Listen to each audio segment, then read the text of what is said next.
podcast. I'm Craig, and I'm your host. Today, we've got some interesting topics, but before we get into them, what the fuck is going on with Britney? Britney Spears, what's going on? I feel like there's something we don't know. There's something that they're not telling us. Because what we do know is, from what I heard in the news, one of the things she complained about was being over-medicated on lithium, meaning she's bipolar. And with all her like Instagram stuff, I'm sure it's the bipolar type 1, which is the mania, lots of mania. And I would think that she's not willing to stay on medication, and that's why she has to be under a conservatorship. That's the only thing I can think of. And when she was doing her like Vegas residency and stuff, she was probably medicated. Properly, I don't know if properly or not, but it kept her going for a couple of years consistently. People that are bipolar type 1 can't really do that without unless they're on medication. But it's kind of fucked up how her family took not all her money, a lot of her money. It was rednecks from, what are they, from Tennessee or Kentucky, living off the Britney cash. There's more that's going to come out. There's going to be. Aren't you glad you listened today? All right, so today, what I've got in store is we've got a story. This is a true story. It's part 1 of 3 of, it's called What I Don't Want You to Know. Here's the ideas behind it. Follow me here. So what I've learned, I'm sure we all know, is you got to walk through pain to get through it, right? Just walk through it, lean into it, keep going forward. Now, with, becoming okay with yourself, I feel like you have to just let it all out there. Just put it all out there. I said this once before, and in one of the other episodes, but in Eminem's last freestyle at the Rap Olympics, the last person he goes up against, he basically rapped everything about himself that he was ashamed of, that guy was going to make fun of him for, like living in a trailer and having a drunk mom, and he fucked his girlfriend. And he put it all out there. And the guy had absolutely nothing to say. Mic drop. So there's things that have happened to me during my life. I thought I would never say anything to anybody about it. So it's kind of crazy that I'm able to talk openly about things now. So with that being said, I say that a lot. I don't know why. I don't say it in real life. I only say it when I'm trying to film this podcast. All right. Well, this is everything I don't want you to know about me.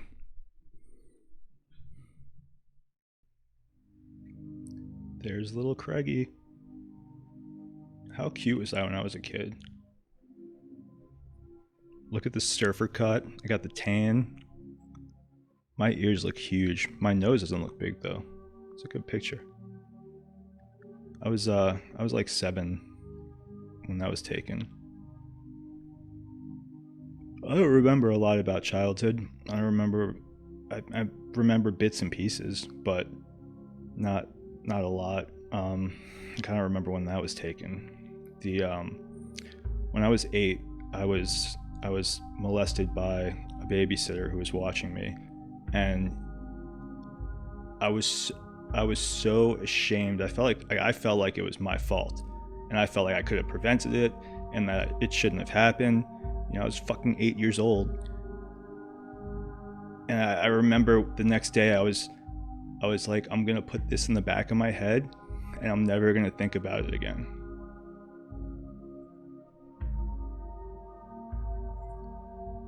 But when you do that, you can't shut down just one emotion or whatnot. You just completely shut down. And yeah, I don't remember much past that. Middle school was the same. High school was the same. I held that shame in. I held that fear of other people knowing or finding out. It ruined my childhood. I didn't talk about it openly until I was 30 years old. But yeah, things like that fuck up your whole life. Not much happened after that until I was in my 20s. Just drugs. Drugs were my outlet. That was the only thing that made me feel okay.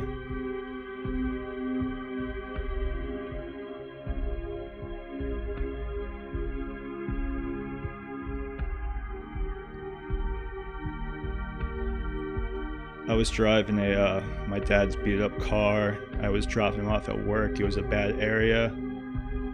I got pulled over.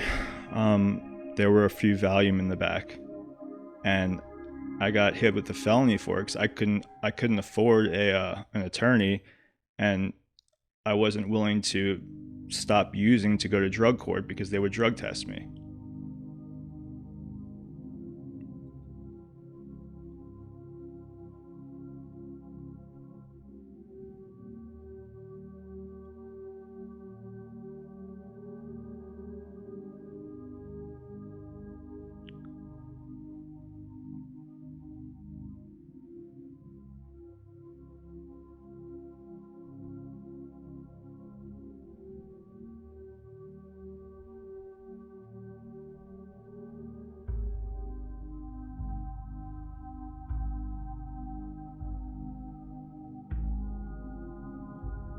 Good luck getting a job now.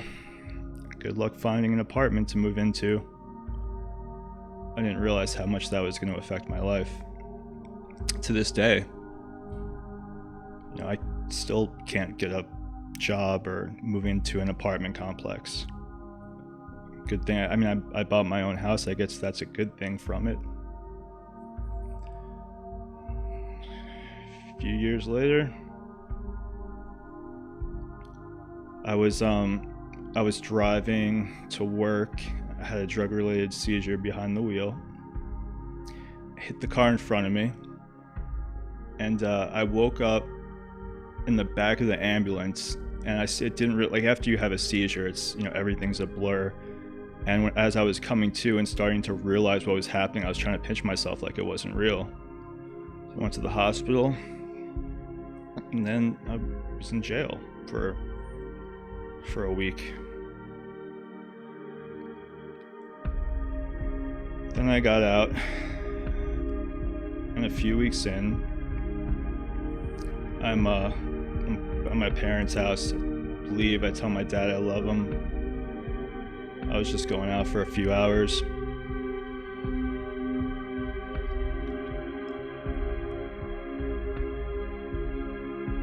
And then I get home and I see a cop car in front of the house, so I leave and I walk around the neighborhood a few times because I don't know if they were there for me or what they were there for. And then finally I came home and the living room was just everywhere and there was stuff on the floor, and I asked the cop what was going on.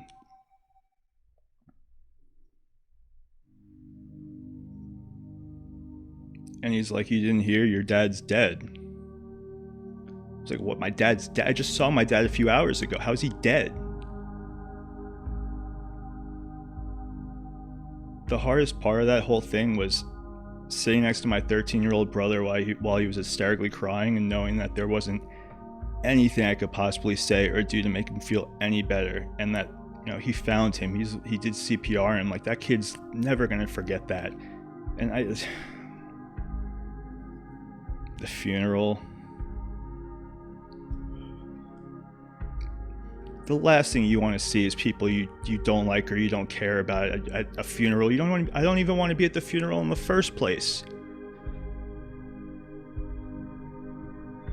And then when someone says, "I'm sorry for your loss," that's making you feel better. That's not making me feel better. Like, just don't say anything at all, or just don't be there. There was probably like 10 people who should have been there.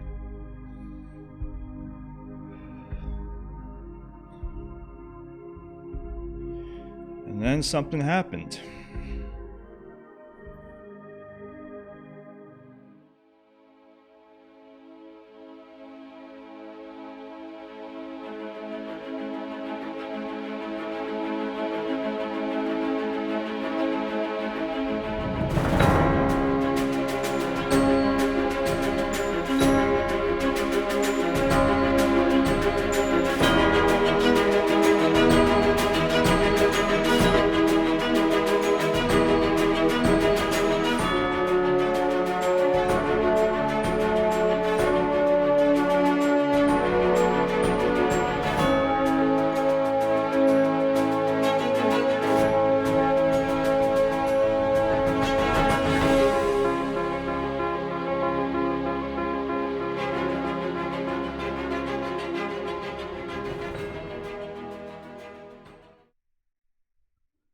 childhood was a little complicated. We were dealt a shitty hand of cards. What are you going to do?